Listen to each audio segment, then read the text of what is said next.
You always bounce back, Rachel. Sienna doesn't. That was the line, the sentence that split my world open, like a crack running through old plaster. I was standing just beyond the kitchen doorway that July morning, barefoot on the cold tile, holding a glass of orange juice that had stopped halfway to my lips.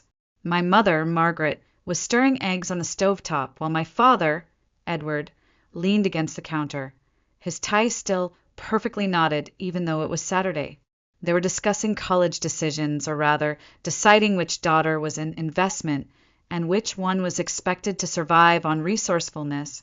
I wasn't supposed to hear that sentence, but once you hear it, you don't unhear it. It settles deep into the spine. It alters how you stand. I was 18, just graduated high school as valedictorian, a 4.3 GPA, regional science awards, and a letter of conditional acceptance to North Shore Institute of Technology. I had done everything right, everything. But the scholarship only covered 70% of tuition. I needed help with the rest. Meanwhile, Sienna had gotten into the same university with average grades, a glowing essay about branding yourself authentically, and zero financial aid. Still, the decision was clear to them. She needs the experience, Mom said. She needs the environment to thrive. And I could improvise. I always did. I stood there, not moving, letting my juice warm in my hand, watching the sunlight flicker against the cabinet handles. That was the moment I realized love, at least in my house, was not unconditional. It was measured in potential, in neediness, in volume. Sienna cried when her phone screen cracked. I replaced mine with a refurbished one and didn't mention it. Sienna needed a MacBook. I typed code on a borrowed Lenovo with half the keys faded off. Sienna got enrolled. I got told, "We know you'll figure it out, honey. You always do." That summer, while Sienna shopped for dorm decor and planned her college reveal post, I worked 38 hours a week at the local library, shelved books until my fingers ached, and collected financial aid forms like trading cards. Every night, I researched institutional grants and emergency relief programs. I taught myself how to write professional emails. I sold my prom dress. I bartered extra math tutoring sessions for textbook discounts. No one asked me how it felt. No one asked if I was scared. Sienna glided through the house like a favored ghost. Her every sentence met with approval. Her every complaint answered with solutions. Dad installed her printer personally. Mom packed her skincare in a monogrammed toiletry bag. I used a canvas tote from a blood drive. My own room stayed half-packed for weeks because I kept second-guessing whether I'd really go, whether I could afford to believe in myself more than my parents did. The night before she left for campus, Sienna asked to borrow my noise-canceling headphones. "You're not going to need them in a dorm full of silence, right?" she giggled. I gave them to her, not because I agreed, but because the last thing I wanted was to be seen as bitter.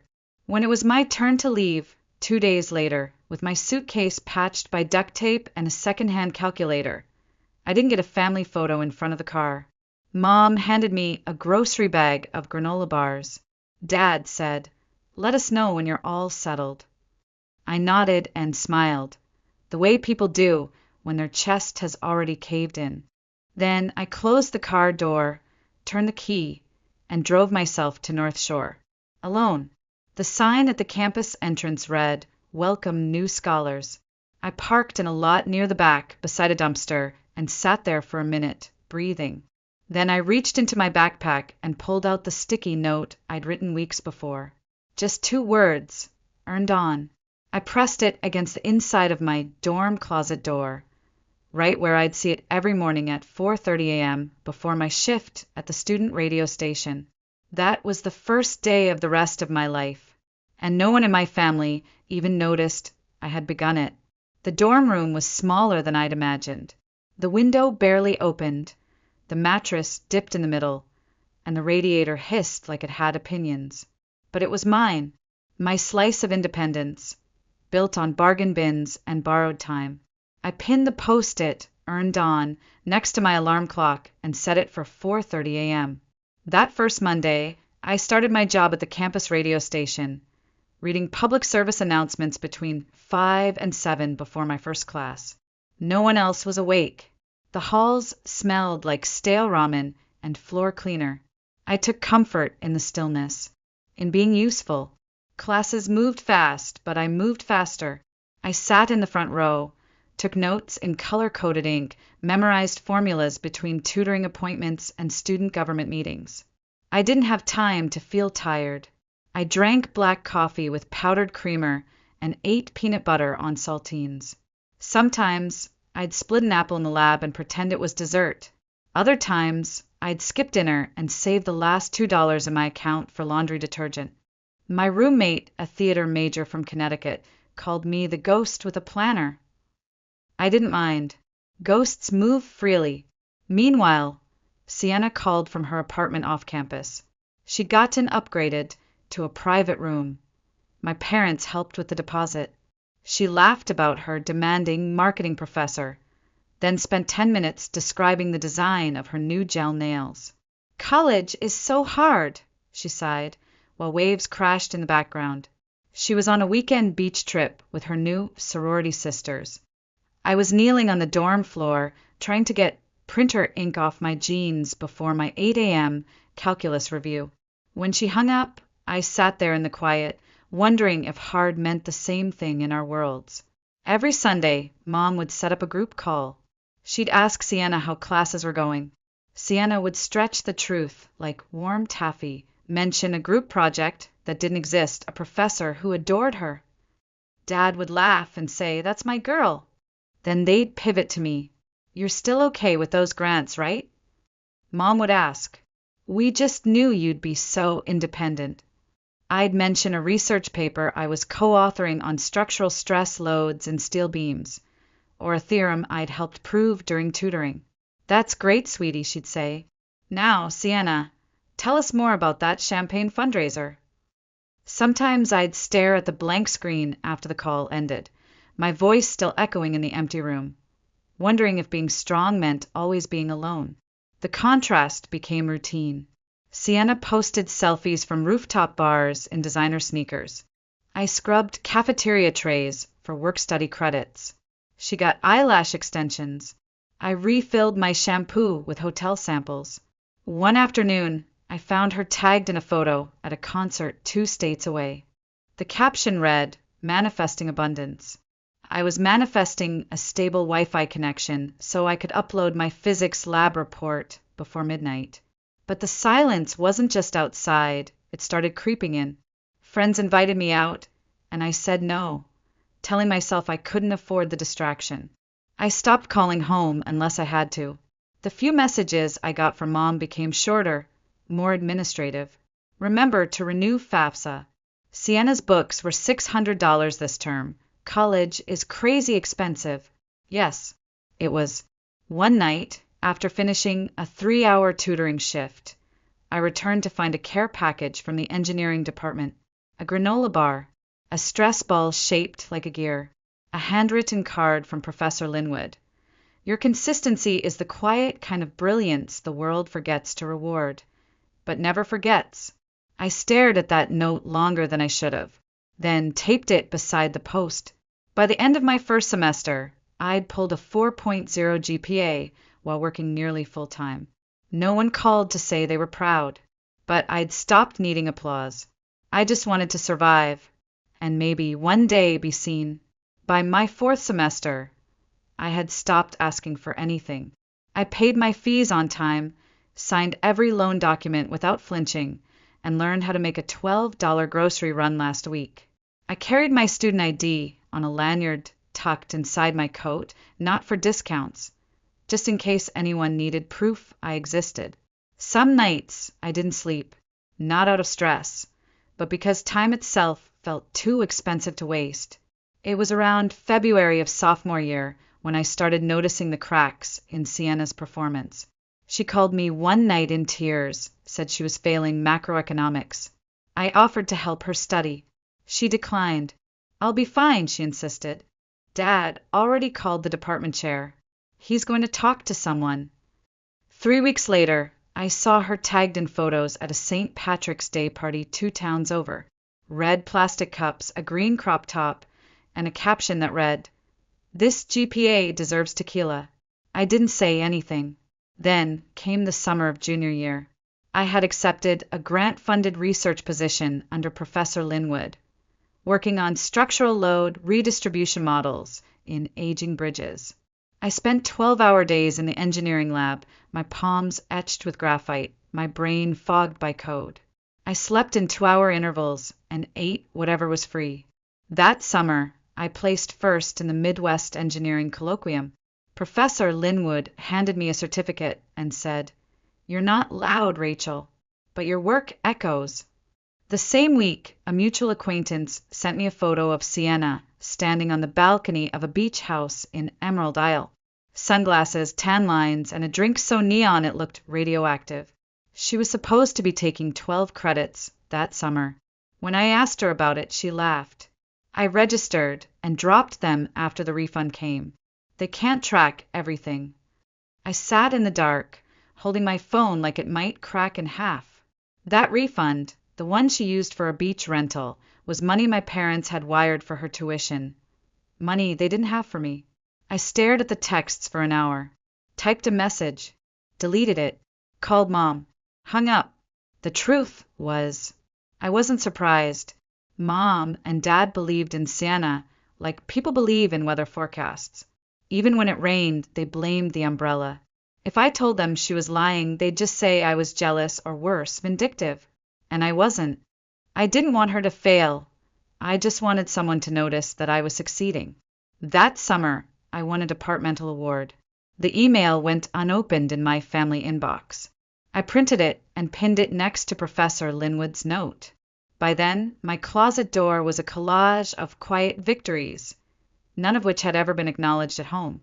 On the last Sunday before fall semester started, Mom sent a family group message. Transferred another $4,000 for Sienna's capstone term.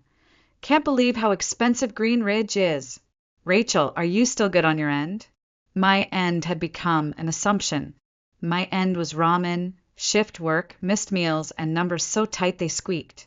I stared at that message, wondering if she even remembered the name of my major. Instead of replying, I opened a new spreadsheet. Income, hours, lab commitments, deadlines. I added a note at the bottom. Hold steady. Because even if no one clapped, even if no one cared, I knew I was building something more durable than applause. And eventually they'd hear it. They'd have to. The email came on a humid Wednesday in late August. I was sitting in the campus library, finalizing my fall lab rotation schedule, when subject line popped up on my screen. Congratulations! You've been selected for the Chancellor's Distinction Award. I blinked twice. Read it again. It wasn't a nomination. It was real. An internal committee had reviewed 3 years of my academic records, research milestones, and work history, and decided to name me the recipient of the university's highest honor for academic resilience. It would be announced, without prior notice, at the commencement ceremony in May. I stared at the screen for nearly 10 minutes, unsure whether to laugh or cry. I didn't do either. Instead, I closed the laptop gently, stood up, and walked out into the late summer air. The quad smelled like cut grass and old brick. Students dragged suitcases up sidewalks, calling to each other across parking lots. The campus was coming back to life, and so was something inside me. I never told my parents, not because I wanted to surprise them, but because I knew they wouldn't hear me. A few days later, I received a text from a former lab partner who also happened to follow Sienna on Instagram. You seeing this? Attached was a photo. Sienna again on that same balcony, this time with fairy lights strung behind her and a cake that read grad season baby. The caption, senior year, let's get it. I felt my stomach turn. I knew Sienna had been placed on academic probation last semester. I knew she hadn't registered for the summer credits. She needed to stay enrolled. I knew, though no one else did, that she wasn't a senior. She was a dropout in disguise, and she was using our parents' money to fund the lie. I called her that night. Are you actually going back this fall? There was a pause, then a laugh. Technically no, but I'm taking a break. It's mental health, you know? I just need time. They wouldn't understand, but I'm keeping the robe just in case. I didn't ask who they were, because I already knew. That week, Mom forwarded me a receipt, $5, $800 for what she claimed was Sienna's capstone registration. She's almost there, she wrote. Just one big push. I sat at my desk in silence, lit only by my desk lamp, and tried to breathe through the ache in my chest. The same ache I'd had since I was 10 years old, and watched my science fair ribbon disappear into a drawer, while Sienna's crayon drawing got a spot above the fireplace. I didn't reply. I didn't call. I just went back to work. I told myself this would be the last time. The last time I let the lie walk past me unchallenged. The last time I swallowed the truth, because I was afraid of being the one to break the illusion. Because illusions don't just protect the person pretending. They comfort the people who want to believe. And my parents wanted to believe in Sienna. They needed to. So I gave them silence one more time. But the next time, it would be the stage. Fall semester began with rain. Not the hard, punishing kind, but the slow drizzle that seeps into your shoes and spine, the kind that smells like cement and unfinished business. I had signed up for a full course load and a senior research placement with Blue Frame Structural Systems, one of the most competitive internships in the region. My day started at 5 a.m. with data modeling and ended at midnight in a lab echoing with fluorescent hums. I was designing sensor arrays for aging bridge structures, running failure probability tests while my classmates planned spring break. Sienna posted photos from a rooftop lounge in Charlotte with captions like #almost and #futuregrad. Mom forwarded her the family's Airbnb confirmation for May's graduation ceremony. We'll all be there to celebrate both of you, she wrote. I reread the message twice. Both of us. That winter, I was invited to present my findings at the Midwestern Structural Engineering Summit. I stood in a room of older men with gray ties and silver eyebrows and explained how real-time monitoring could prevent disaster before it started. I finished with dry lips and shaking knees, expecting polite applause. But they stood, every one of them. Professor Linwood whispered as I stepped down, "Rachel, you just changed someone's blueprint." And yet, at home, all I heard was, "Sienna's still trying to choose her capstone topic. Such a creative mind. She just needs a little time." By January, it was obvious to me that she hadn't taken a single class all year. I overheard her on the phone once, while visiting for a long weekend. "No, it's not real enrollment," she said. "I faked the course codes from the old catalog. Mom doesn't check." Then she laughed. A little too loud, a little too easily. I didn't confront her. I simply added another note to the bottom of my closet door. Let her pretend. I'll prepare. That spring, Sienna ordered a graduation robe from the theater department. The campus bookstore required proof of academic standing. She couldn't provide it, so she fabricated her future, stitch by stitch. Meanwhile, I submitted my final thesis on adaptive structural support systems. Professor Linwood handed me a sealed envelope and said, "Don't open this until May." His eyes sparkled. "You'll understand why." The weeks that followed blurred. Interviews, recommendation letters, thank you notes. My inbox filled with job offers and fellowship opportunities. I accepted one quietly, a position at Blue Frame with a relocation package, signing bonus, and a desk that faced the water. I didn't tell my parents. I didn't tell anyone, because some victories aren't made for announcements. They're made for arrival. All around me, the campus bloomed into celebration. Graduation gowns appeared in dorm windows. Rehearsals were scheduled, seats assigned. Sienna hosted a pre-grad vision board party, with balloons that read she believed she could in gold script. Mom sent her a new pair of heels with the message, "Can't wait to see you walk." The stage was set, but the script was about to change. It was nearly midnight when I found her. The air behind the art building smelled like turpentine and lilacs. Final projects had been set outside to dry. Sienna sat on the hood of a borrowed car, bare feet on the bumper, her robe bundled beside her like a costume that no longer fit. Her eyes were swollen, her makeup streaked. A yellow streetlight caught the edge of a stamped envelope clenched in her hand. "I thought maybe they'd let me walk anyway," she said before I even spoke. I didn't move. I just waited. She held the envelope up. The words "academic dismissal final" were visible through the paper. "It came in January," she whispered. I didn't tell anyone. I kept pretending. I figured if I could make it look real long enough, maybe it would become real. Her phone buzzed. 3 messages from someone named Amber. Probably about the after party. She ignored them. They don't know Ratch. Mom and Dad think I'm graduating with honors. I even faked a letter from the dean. I finally stepped closer. "You're going to stand there tomorrow in a robe you don't deserve." I wasn't going to, she said. But now, I don't know. I rented the Airbnb. Everyone's coming. There's a cake. I stared at her. There's always a cake.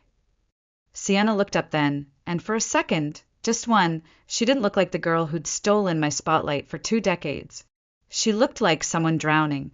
"I didn't mean for it to go this far," she said. I didn't want to be the disappointment." "You are," I said softly, "but that doesn't mean you have to keep being one." She flinched.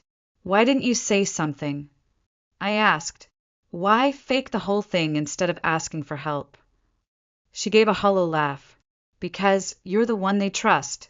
You're the one who figures things out. I'm just the one who makes it pretty. They don't want the truth from me, Rachel. They never did." I didn't argue. We sat in silence for a long time. The only sound was the rustle of spring leaves and the far-off hum of traffic. Finally, I turned to leave. "Are you going to tell them?" she asked. I paused. "No, not tonight." "Then when?" "When it matters." She nodded slowly. Her fingers curled tighter around the envelope until it creased. "I don't know what to do." I looked back once. "Then don't walk the stage," I said. "Don't steal the one thing I built without $1 of their help. Don't lie tomorrow, not when the truth is coming either way." Sienna didn't respond. She looked down at her lap, breathing shallow and fast. I walked away under the streetlight, my shadow long and sharp against the brick wall. By the time I reached my dorm, I already knew what would happen the next morning. The robe, the crowd, the shock, the silence that follows revelation like thunder trailing lightning. She still might show up, but this time I'd be the one with the microphone. The quad was a sea of folding chairs and half-wilted roses. Faculty in velvet regalia filed down the center aisle like a slow-moving current, their robes sweeping across damp grass, still heavy with morning dew. A brass quartet played something vaguely triumphant. My breath fogged in the air as I stood among the engineering majors. Cap tilted slightly wrong because the bobby pins had snapped. I scanned the crowd, but didn't look for my parents. I didn't need to. They were easy to spot, front row, VIP section, their faces lit with expectation. Mom wore her white ribbon sun hat. Dad's tie matched the school colors. They clapped as names were called, glancing occasionally toward the stage with unmistakable anticipation. In front of their seats sat an empty chair marked, "Honors Graduate Sienna Moore." I let the irony settle. She wasn't backstage. She wasn't in line. She was nowhere near ready. When they called the name before hers, I held my breath. And then, exactly as I knew it would, the dean stepped to the mic, shuffled his clipboard, and spoke with an unfamiliar tightness in his voice. "Before we proceed, we wish to make a brief correction. A previously listed candidate, Miss Sienna Moore, is not eligible for graduation and will not be participating in today's ceremony." The words landed like an unexpected hush, as if the entire crowd had forgotten how to breathe. A murmur rippled outward. I watched it hit my parents like a wave. Mom's hand flew to her mouth, her body stiffened.